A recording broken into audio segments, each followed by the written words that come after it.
I have the opportunity to listen to a lot of different pieces of equipment. And well, today I'm going to show you where I do that listening at. This is my 2-channel reference system in my office, and this is where I listen to new gear as it comes in and out. But what I want to do is show you the pieces that I keep in my system all the time that act as my standard of reference or my point of reference when I compare other pieces of gear. Before we get started, if you're into tech, hi-fi, or movies, be sure to push the subscribe button for new weekly videos. To get started, I want to walk you through the different components, and then I'll talk a little bit about each one. So here in the center of everything, I've got my rack, and this is a SolidSteel Rack. This is one of their entry-level units. Serves me quite well. I think it looks good, although it's not super fancy. Anyway, on this, I have a number of different sources that I use, and my primary two are the Eversolo DMP A8. This is a streamer that also acts as a preamp. And then when I need to deal with CDs, I have this Shanling ET3 transport, and I use the DAC and the Eversolo, and this simply spins the disc for me. For amplification, I use the Stark Sound A3. Now this is a 3-channel amplifier. I defeat that 3rd channel, so I just use it as a 2-channel left and right. Awesome Class A AB amplifier. It's the most expensive piece of gear that I have in my reference system, and it is amazing sounding amplifier. Now, a few of the XYZ components, I've got a Clarus 6-port PDU, and then cabling, I've got some by Audience, I've got some by Shinyata, so it's kind of a mismatch, although I am using pretty much all upgraded cables throughout the entire system. Occasionally, I need to step out a little bit from my standard components in my reference system. So if I'm going to do work with integrateds, I use this Cambridge Audio Evo 150 as my reference piece. And then sometimes I want to use this WIM Ultra as the standard for streaming as well. So this is another really great reference piece of gear. As we move on to the speakers, I have 2 different sets, just depending on what I'm working with. I've got the big set, which is a tower and a sub, and then I've got the small set, which is a bookshelf and a sub. For the towers, I've got the SVS Ultra Evolution Pinnacles with a set of isoacoustic feet there, and then Stark Sound Sub 36, which is a dual 12-inch passive radiator subwoofer, and I have a pair of these on each side, so I am running dual subwoofers. Now, for a small set, I've got a pair of Stark Sound ICH1 bookshelf speakers. This is a 3-way bookshelf, and I've got that mounted to a 10-inch entry-level RSL subwoofer.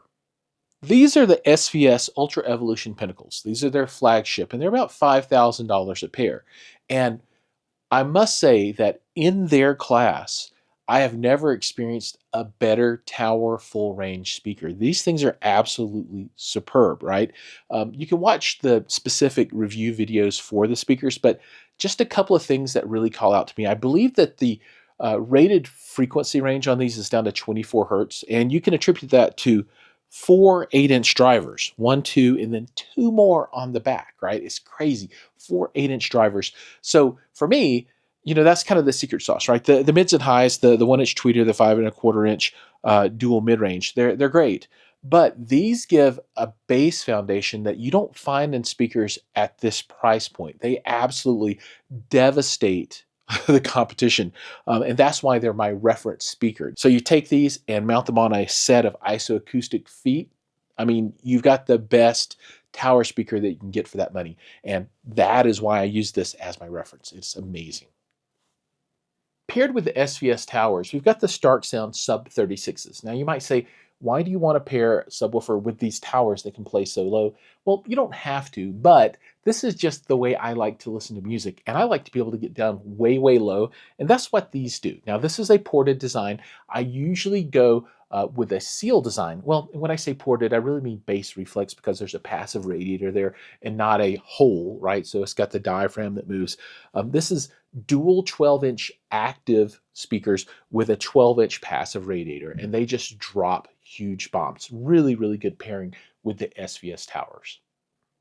For my bookshelf setup, I've elected to use the Stark Sound ICH1. They're about $1,500 each, about $3,000 a pair, mated with the RSL 10Es, which are about $300 each. So there's a pretty big price disparity between these two, but together they make a really good set.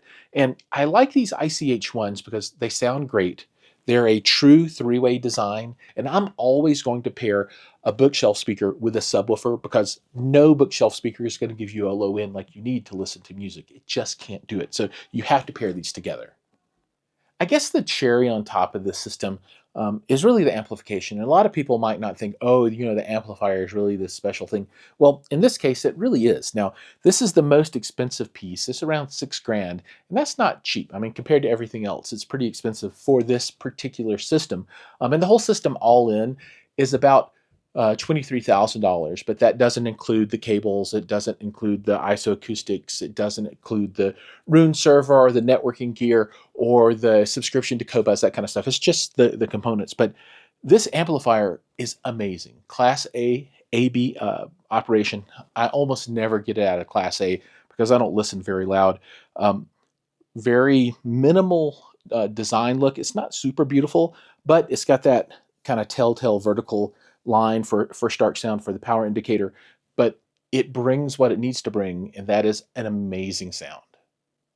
The core of the system, the preamp and the streamer, is the Eversolo DMP A8. This is a wonderful streamer, sounds great, and then perched up on top of what really is a speaker mount from Isoacoustics, but strangely works quite well for this size device.